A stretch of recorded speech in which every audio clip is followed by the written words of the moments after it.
The Galactic Alliance had stood for nearly 10,000 years, a cooperative of 17 sentient species working together for mutual benefit across 3 spiral arms of the Milky Way.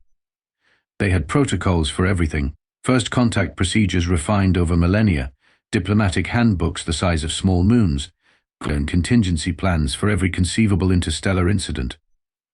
Then humans showed up.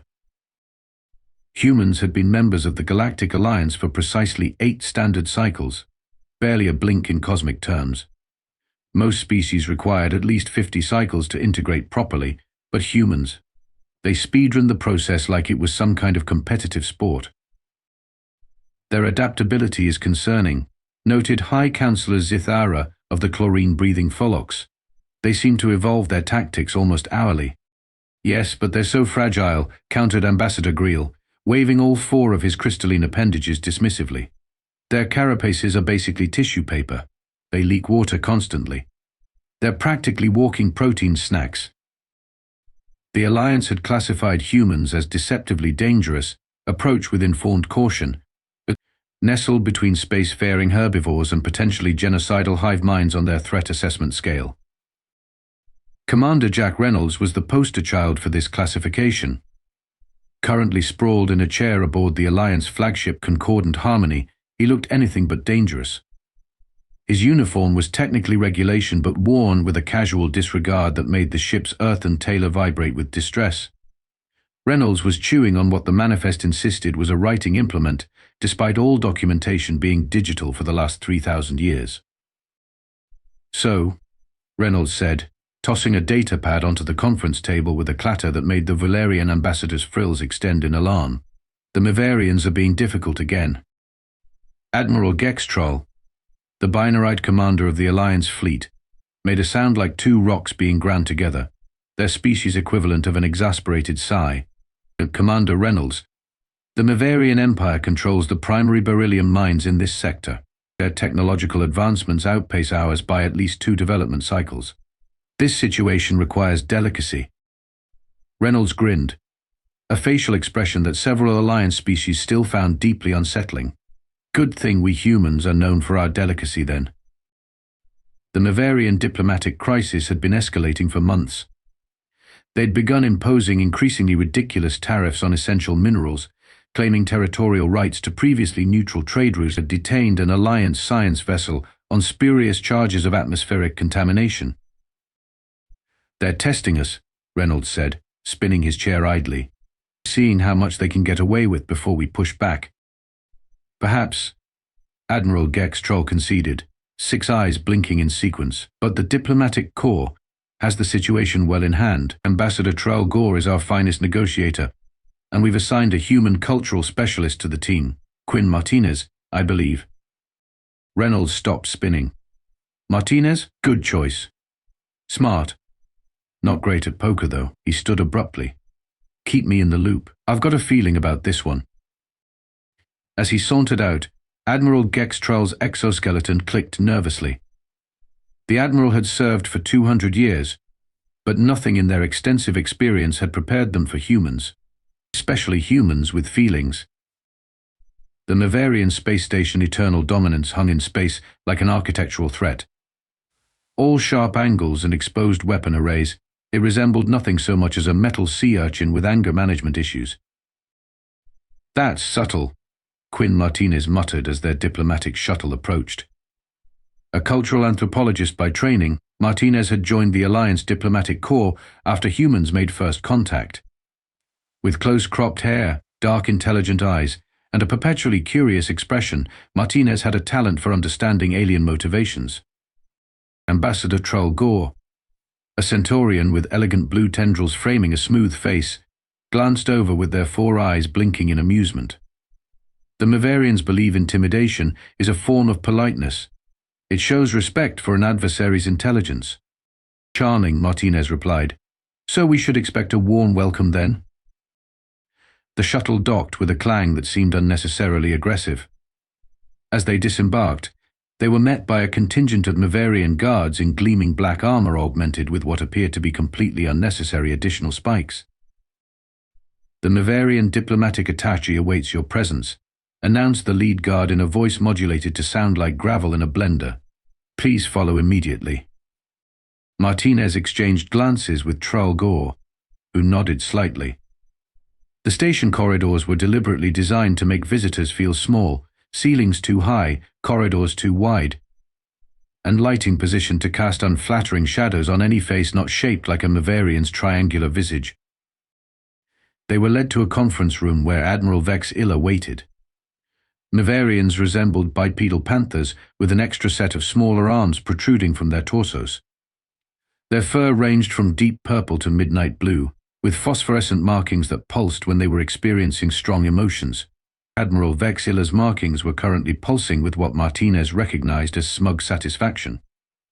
"Ambassador Trull Gore," Vex Illa purred, voice like silk wrapped around a knife.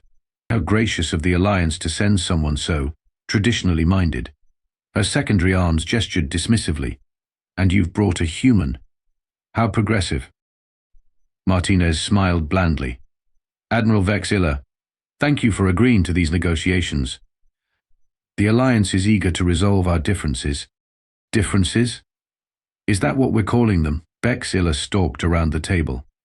"You mean your trespasses into Maverian territory? Your theft of our mineral resources? Your cultural contamination of neighboring systems?" Trull Gore's tendrils stiffened slightly, the only sign of their frustration.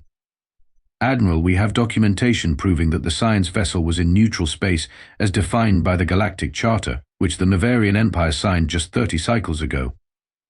Documentation can be falsified." Vex Illa waved dismissively, "But we are willing to be reasonable. We will release your vessel and crew in exchange for exclusive mining rights to the Tantalus asteroid belt, a 50% reduction in Alliance presence along our borders, and formal recognition of our claim to the Proxima trade routes." Martinez blinked in genuine surprise. "Admiral, with respect, those demands would cripple Alliance operations in this entire sector." "Then perhaps the Alliance should operate in a different sector," Vex Illa replied with a razor-sharp smile. Over the next several hours, the negotiations deteriorated further. For every concession Trull Gore offered, Vex Illa added 2 more demands. It became increasingly clear that the Maverians weren't actually interested in a resolution.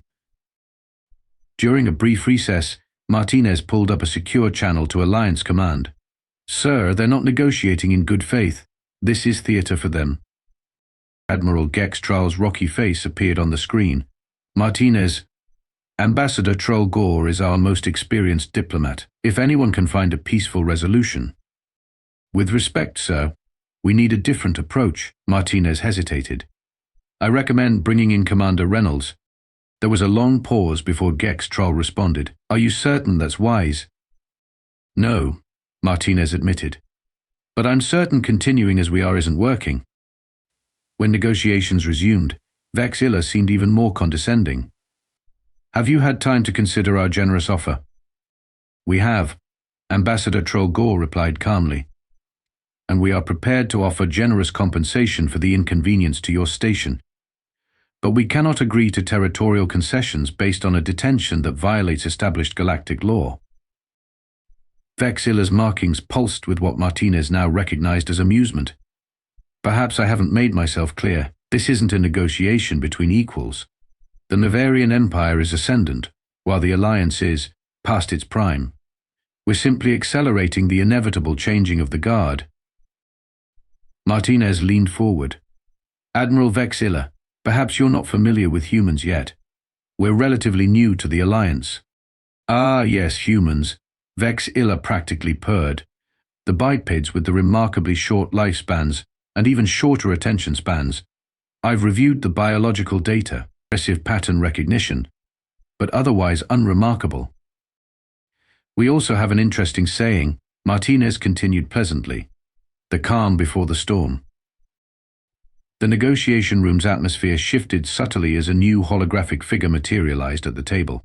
Commander Jack Reynolds appeared, looking somehow both casual and intensely focused. "Admiral Vex Illa." Reynolds nodded. "Hope I'm not interrupting."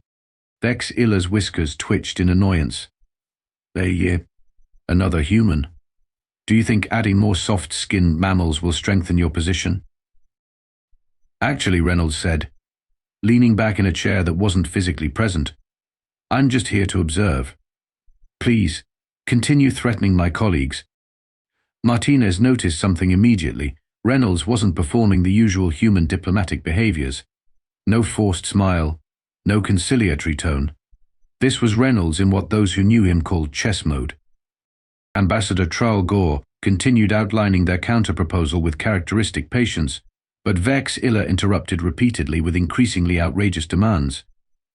Throughout it all, Reynolds remained silent, occasionally making notes on a datapad. After Vex Illa demanded the surrender of 3 Alliance outposts as cultural reparations, Reynolds finally spoke. You know, he said conversationally, I've been studying Maverian history, fascinating stuff. Especially your military campaigns against the Tholian Confederation about 200 years back. Vex Illa's phosphorescent markings pulsed with pride. A glorious chapter in our imperial expansion. It was certainly decisive, Reynolds nodded, though I noticed something interesting. You never actually defeated the Tholian fleets in direct combat. The Admiral's fur rippled slightly. We achieved our strategic objectives through economic warfare and political manipulation. Reynolds continued. Very effective. But it leaves an important question unanswered. He leaned forward, his holographic form somehow becoming more solid. How well do Maverian ships actually perform in combat? Because I'm not seeing much real-world data. The temperature in the room seemed to drop several degrees. Is that a threat, Commander? Vex Illa asked, voice dangerously soft. Not at all, Reynolds replied. Just an observation. Another observation. Your empire's expansion has been exclusively into territories where you faced no significant military resistance. Almost like you're risk-averse. Vex Illa's claws extended slightly. The Alliance would not dare risk open conflict with the Maverian Empire. You're probably right, Reynolds said with a shrug. The Alliance has protocols, procedures, democratic checks and balances. Wars require votes, authorizations, all very time-consuming. He paused. Humans, though? We're new, still figuring out how things work here. Martinez watched as several Maverian aides exchanged nervous glances. For the first time, there was uncertainty in their previously confident demeanor. I think we've heard enough human posturing. Vex Illa snarled. Your Alliance vessel remains in our custody. Your mining operations in the Tantalus Belt will cease, and you will withdraw your patrols from the Proxima routes. These are not requests. Reynolds nodded slowly, then looked at Ambassador Trull Gore. Ambassador, with your permission. The Centaurian's tendrils waved in affirmation. Reynolds turned back to Vex Illa, his previous casual demeanor vanishing like mist in sunlight. Admiral, on behalf of the Galactic Alliance, I regret to inform you that we're done talking. He delivered the line without emphasis, without dramatic flair, just a simple statement of fact. And yet the effect on the room was electric. Phew. Okay. The Maverian aides froze. One actually took a step backward. Even Vex Illa seemed momentarily at a loss for words. Commander Reynolds, Trull Gore began, 4 eyes blinking rapidly, the Centaurian equivalent of concern. Perhaps we should. Ambassador, Reynolds interrupted gently. Please prepare your team for immediate departure. He turned back to his datapad and spoke casually, as if ordering lunch, activating protocol checkmate. Authorization Reynolds, Jack T, Commander, Alliance Special Diplomatic Corps, clearance Omega 97. Vex Illa recovered her composure. Empty theatrics, you will leave when we permit it, not before. Actually, Reynolds said with a smile that didn't reach his eyes, we're leaving now. And you're going to let us because in approximately 15 minutes, you're going to be very, very busy. The Centaurian ambassador was visibly confused but followed Martinez toward the exit. The Maverian guards moved to block their path, but Reynolds added, I wouldn't do that if I were you. Time's ticking. Something in his tone made the guards hesitate just long enough for the Alliance team to pass. As they hurried back to their shuttle, Ambassador Trull Gore turned to Martinez. What just happened? What is protocol checkmate? I have no idea, Martinez admitted. But when humans get quiet like that, that's when you should worry. From behind them, Vex Ila's voice echoed down the corridor. This is not over, human. Reynolds' hologram, still following them, smiled that unnervingly calm smile again. Actually, Admiral, it's just beginning. Back aboard the Alliance flagship Concordant Harmony, the command center had transformed. When Martinez and Trell Gore arrived, they found organized chaos, officers of various species moving with purpose, displays showing strategic positions, and at the center of it all, Commander Reynolds conferring with a small, intense woman surrounded by floating holographic interfaces. Ambassador Martinez, Reynolds nodded as they approached. The technical specialist Ruby Ochoa, the Alliance's foremost expert on what we humans call creative solutions. Ochoa barely looked up from her screens. She was short, with a shock of bright red hair and hands that moved so quickly they seemed to blur. You must be the diplomat. Sorry about the negotiation. Navarians are jerks. Ambassador Trell Gore's tendrils twitched in slight offense at the breach of diplomatic protocol. Commander Reynolds, I must protest. The Alliance has clear procedures for failed negotiations, which involve formal censure filings and… Ambassador, Reynolds interrupted gently. With all due respect, those procedures were designed for races that respond to censure. The Navarians have calculated that we won't back words with action. We're about to recalculate their equation. Admiral Gextral approached, exoskeleton clicking anxiously. Commander, I've reviewed your protocol, checkmate. It's unorthodox. That's my specialty, Reynolds grinned. It's not just unorthodox, Gextral continued. Some might call it madness. Martinez stepped forward. Sir, what exactly is protocol, checkmate? Reynolds gestured to a large strategic display. The Navarians have been playing a game, probing our weaknesses, seeing how far they can push before we push back.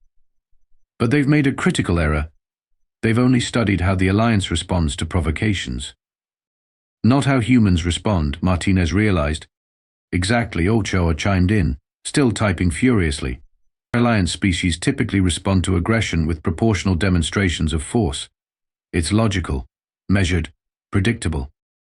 Humans, though? Reynolds shrugged. We're fans of asymmetrical responses. The display zoomed in on various points around Navarian space. Small Alliance vessels were moving into position, not warships, but civilian craft, science vessels, even merchant ships. You're not mobilizing our military assets, Trell Gore observed, confused. That's what they're expecting, Reynolds explained. They've already calculated our potential military response and determined they can withstand it long enough to achieve their objectives. So instead, we're deploying this. Ochoa hit a button, and a schematic appeared of what looked like a small probe. Meet the cognitive dissonance generator, she announced with evident pride. My personal favorite among our diplomatic tools. Martinez leaned closer. What does it do? Creates problems, Reynolds said simply. Specialist Ochoa. Would you like to elaborate? Ochoa's face lit up. Badly. These babies emit targeted electromagnetic pulses that play havoc with Navarian technology. Nothing dangerous, we're not monsters, but they'll disrupt communications, confuse sensor readings, cause minor system glitches. Basically, make everything stop working properly without anything actually being broken. That's harassment, Ambassador Trell Gore said, sounding scandalized. Diplomatic pressure, Reynolds corrected, replied creatively. But that's just phase one, Ochoa continued, pulling up another schematic. While they're dealing with technological hiccups, we deploy these beauties, cultural integration packets. What cultural integration? Trell Gore asked suspiciously. We're broadcasting human entertainment directly into their communication systems, Reynolds explained. Specifically, 1,000-year-old sitcoms, competitive cooking shows, and what we call reality television. Martinez couldn't help laughing. You're going to drive them crazy with bad TV? Not just any bad TV, Ochoa corrected, algorithmically selected content designed to be simultaneously irritating and addictive to Navarian neurological patterns. They won't be able to stop watching, and they'll hate every minute of it. Admiral Gextrol's rocky features arranged themselves into what passed for concern. This seems psychological. Meanwhile, Reynolds continued, ignoring the comment, "We're deploying Phase 3, economic disruption. We've identified the shell companies the Mavarians use for their more questionable business dealings. As we speak, those companies are experiencing accounting irregularities." Ochoa grinned. "Turns out their financial encryption has some fascinating vulnerabilities. Who knew?" "You." Around the command center, Alliance officers from a dozen species were watching the humans with expressions ranging from horror to fascination. A Vularian analyst leaned over to his Pholox colleague. "Is this how humans always conduct diplomacy?" the Vularian whispered. "I heard," the Pholox responded quietly, "that when human commanders say they're done talking, their opponents typically have 48 hours to surrender before something truly regrettable happens." "That's just a rumor." Another officer joined in. "But my cousin served with humans during the Arcturian conflict. Said the scariest thing wasn't when they yelled or threatened. It was when they got quiet and started making lists." Martinez overheard these conversations with a mixture of amusement and concern. The Alliance species were developing their own mythology around human behavior, and Reynolds seemed perfectly happy to lean into it. "Commander," Martinez said quietly, "are we actually doing all this, or is it just an elaborate bluff?" Reynolds winked. "Yes." Aboard the Mavarian station Eternal Dominance, Admiral Vex Illa was having the worst day of her distinguished career. "What do you mean our long-range sensors are seeing things?" she snarled at her chief technology officer. The nervous Mavarian lowered his ears. "The sensors are detecting Alliance vessels that appear and disappear at random intervals. When we adjust the calibration, they reappear in different locations. We can't determine if we're facing one vessel or 50.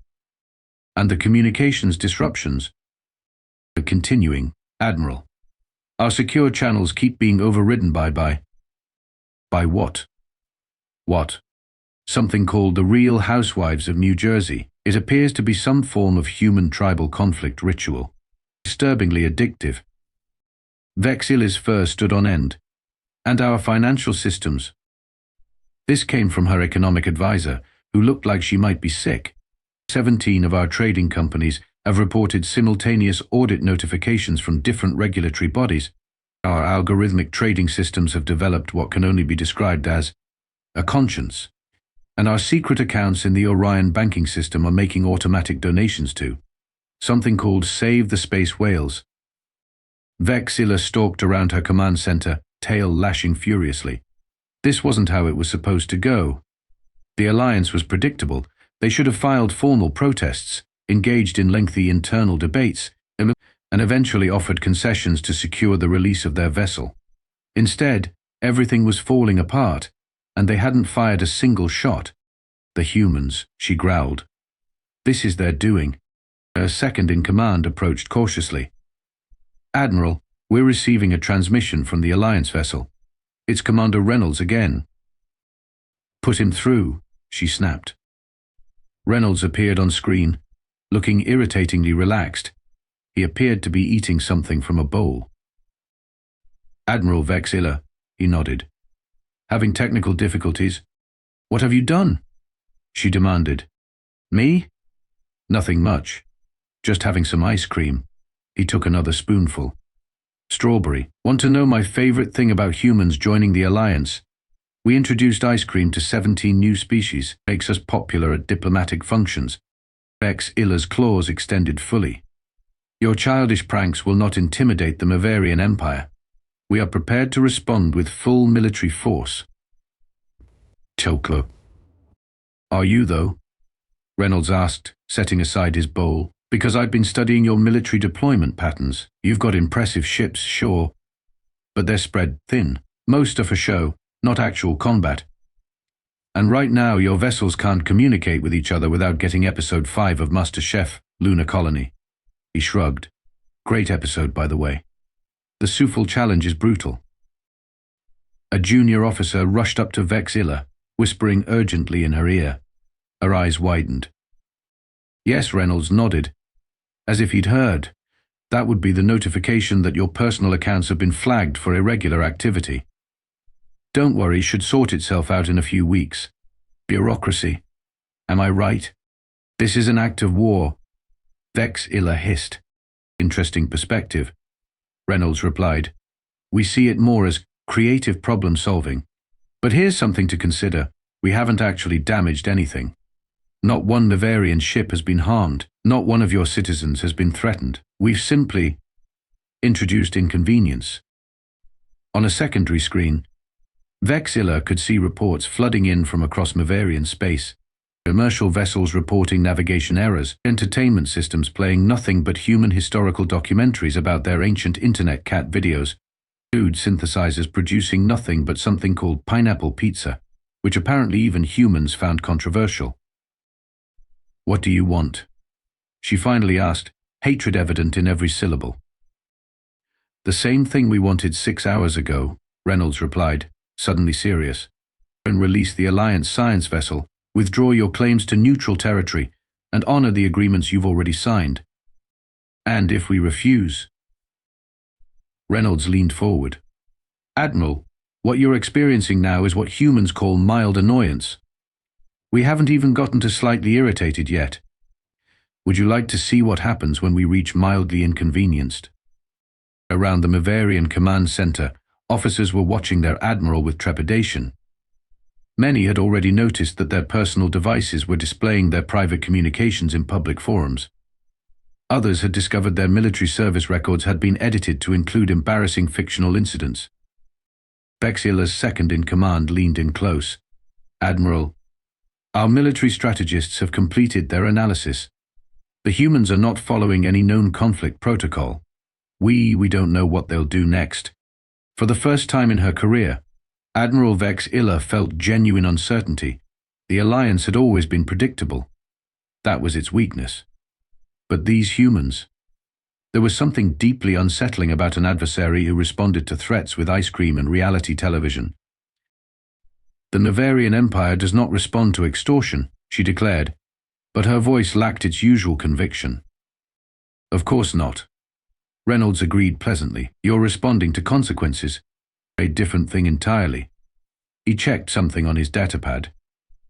Oh, and you have about 3 minutes before your station's gravity begins to fluctuate in rhythm with something humans call disco music. I'm told it's quite an experience. 3 days later, aboard the Concordant Harmony, Commander Reynolds, Martinez, and Ambassador Troll Gore stood in the observation lounge, watching the Mavarian diplomatic vessel depart. The treaty terms are more favorable than we could have hoped, Troll Gore admitted, tendrils waving in a pattern that indicated pleased surprise. Full restoration of neutral territories, compensation for the detained science vessel, and guarantees against future territorial claims. Amazing what people will agree to when their bathroom facilities start playing Never Gonna Give You Up on repeat, Ochoa commented, joining them. Martinez shook their head in disbelief. I still can't believe it worked. Not a single shot fired. That's the point, Reynolds said, watching the Mavarian ship shrink into the distance. Humans learned a long time ago that the most successful conflicts are the ones you win without fighting. Admiral Gex Traal approached, exoskeleton clicking thoughtfully. The commander, while I cannot officially endorse your methods, I must acknowledge their effectiveness. The Alliance Council has expressed cautious approval. Cautious approval, Reynolds repeated with a smile. I'll take it. There is, however, another matter, the Admiral continued. Word of this incident has spread. We're receiving requests from other Alliance members for human diplomatic advisors. It seems your reputation precedes you. Ochoa laughed. The legend of the quiet humans grows. Ambassador Troll Gore's tendrils curled thoughtfully. I've served the Alliance for 120 years. In that time, I've mastered 14 forms of formal diplomatic protocol. And yet, none of my training prepared me for. They gestured vaguely at Reynolds. Whatever this was.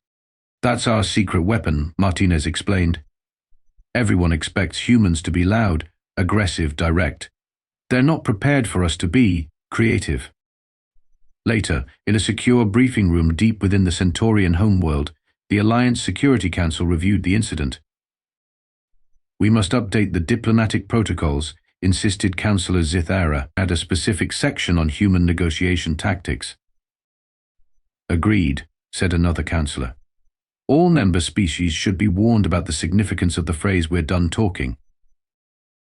The final report, distributed to diplomatic corps throughout the Alliance, contained a new advisory section. When human commanders state they are done talking, this indicates a significant tactical shift. Note the eerie calm that typically follows this statement.